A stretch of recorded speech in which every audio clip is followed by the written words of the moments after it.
ನರೇಂದ್ರ ಮೋದಿಗೆ ಕರಿ ಕಂಬಳಿ ಹಾಕಿದ್ದಾರೆ. ಕರಿ ಕಂಬಳಿ ಹಾಕೊಂಡು ಭಾಷಣ ಮಾಡ್ತಾರೆ. ನಾನು ಟಿವಿನಲ್ಲಿ ನೋಡಿದೆ. ಇದು ನಾಟಕ.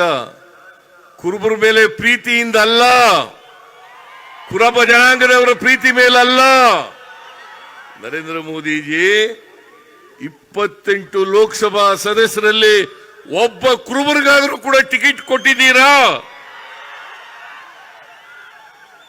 ಒಬ್ಬರಿಗೂ ಟಿಕೆಟ್ ಕೊಟ್ಟಿಲ್ಲ. ಕುರುಬರಿಗೆ, ಒಬ್ಬರ ಮುಸಲ್ಮಾನರಿಗೆ ಟಿಕೆಟ್ ಕೊಟ್ಟಿಲ್ಲ, ಒಬ್ಬರು ಕ್ರಿಶ್ಚಿಯನ್ಗೆ ಟಿಕೆಟ್ ಕೊಟ್ಟಿಲ್ಲ.